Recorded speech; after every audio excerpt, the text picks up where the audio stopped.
ज्ञान यज्ञ की इस अनोखी कक्षा में आपका स्वागत है। मैं हूं आरती। चलिए शुरू करते हैं आज का अध्याय। टैली ERP 9 के इस अध्याय में हम आपको बताएंगे कि डेटा एंट्री ऑपरेटर अपने अधिकारों का उपयोग कैसे करे। अब चूंकि हम ये देखना चाहते हैं कि डेटा एंट्री ऑपरेटर को जो भी राइट्स दिए गए हैं, जो भी फैसिलिटीज़ दी गई हैं, उनका उपयोग वो कैसे कर सकता है, किस सीमा में कर सकता है। तो इसके लिए हम डेटा एंट्री ऑपरेटर के रूप में टैली खोलेंगे। ये सबसे पहले टैली हम ओपन करेंगे। अब यहाँ पर देखिए, सबसे पहले हमको कंपनी खोलना है। सेलेक्ट कंपनी पर जाकर के एंटर प्रेस करेंगे। HK ट्रेडर्स हमारी कंपनी है, ये हमने सेलेक्ट कर ली। एंटर प्रेस करेंगे। अब यहाँ पर हमको हमारा यूज़र नेम और पासवर्ड देना है। चूँकि हम डेटा एंट्री ऑपरेटर के रूप में कंपनी खोल रहे हैं, तो हम यहाँ पर डेटा एंट्री ऑपरेटर का नाम और उसका पासवर्ड देंगे।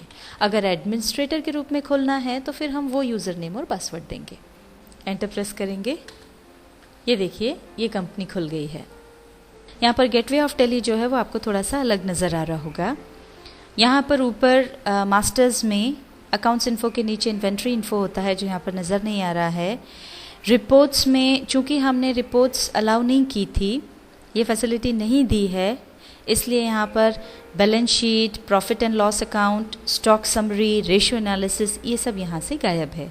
तो अब यहाँ पर वही चीज़ नज़र आ रही हैं जो हमने यूज़र को अलाउ की हैं या जो फैसिलिटीज़ उसको दी हैं। अब जैसे कि यहाँ पर हमने डेटा एंट्री ऑपरेटर को लेजर्स क्रिएट करने की फैसिलिटी दी है। अकाउंट्स मास्टर्स में हमने उसको केवल लेजर्स क्रिएट करने की फैसिलिटी दी है, उनको अल्टर करने की या डिस्प्ले करने की फैसिलिटी नहीं दी है।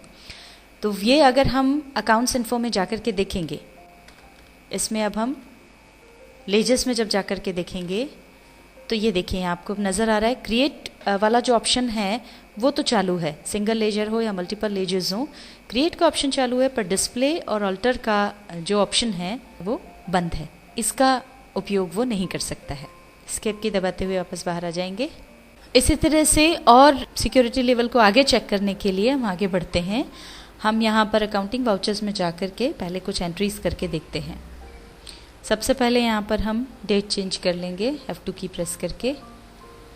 ये 1 तारीख हमने एक्सेप्ट कर ली, 1 फरवरी है। अब यहाँ पर पेमेंट की एक एंट्री हम कर देते हैं। मान लीजिए हमने स्टेशनरी के लिए कुछ खर्चा किया है, पेमेंट किया है, तो वो हम यहाँ पर स्टेशनरी एक्सपेंसेस डेबिट कर देंगे। यहाँ पर 1000 रुपये हमने डेबिट कर दिए। कैश जो है वो यहाँ पर क्रेडिट हो जाएगा और जो भी नरेशन हो वो लिख करके फिर इसे एक्सेप्ट कर लें। अब एक और एंट्री हम कर रहे हैं। हमको बिजली का बिल जो है वो भरना है। हमने बिजली का बिल जो भरा है उसकी एंट्री हमको करनी है। तारीख 2 फरवरी को हम ये पेमेंट कर रहे हैं।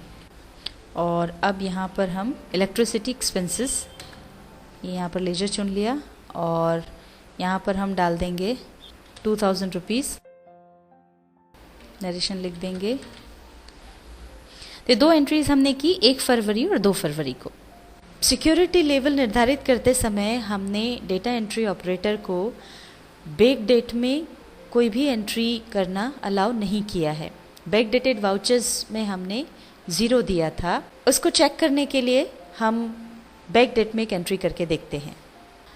अब मान लीजिए वो 1 तारीख की कोई एंट्री छूट गई और 1 तारीख में एंट्री हम करना चाहते हैं, तो उसके लिए हम डेट चेंज करके यहाँ पर 1 तारीख ले लेंगे। अब यहाँ पर ये पेमेंट वाउचर आ गया। अब एंट्री करते हैं हम। अब यहाँ पर हमको ऑफिस रेंट की एंट्री करना है, तो ये हमने ऑफिस रेंट चुन लिया और यहाँ पर हमने डाल दिया 3000 रुपये, डेबिट कर दिए। आगे बढ़े, यहाँ पर कैश आ जाएगा। आगे नरेशन हम लिख देंगे और अब इसको एक्सेप्ट करेंगे। तो जैसे ही हमने एंटर प्रेस किया तो देखिए यहाँ पर ये एरर बता रहा है, नो एक्सेस अलाउड, क्योंकि हमने जो है वो बैक डेटेड वाउचर्स में 0 रखा था। इसका मतलब है कि बैक डेटेड वाउचर्स में हमने कोई भी एंट्री या उसको देखना कुछ भी अलाउ नहीं किया है।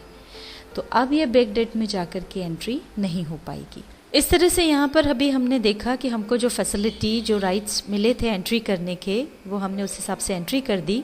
साथ ही हमने अपनी लिमिटेशन भी देख ली कि हमको बैक डेट में जाकर एंट्री करना अलाउड नहीं है, तो वो हम नहीं कर पाए। अब हम देखते हैं हमारा दूसरा राइट या दूसरी फैसिलिटी जो हमको मिली हुई है, वो है कि हम एंट्रीज़ को डे बुक में जाकर के देख सकते हैं। तो अब हमने जो अभी एंट्री की हैं, उन एंट्रीज़ को देखने के लिए हम जाएंगे डे बुक में। इसके लिए यहाँ से बाहर निकलेंगे एस्केप की दबा करके। अब जो एंट्रीज हमने की थी उनको देखने के लिए हम जाएंगे डिस्प्ले में। यहाँ से हम जाएंगे डे बुक में। अब ये देखिए डे बुक में ये 2 फरवरी 2011 की एक एंट्री नज़र आ रही है।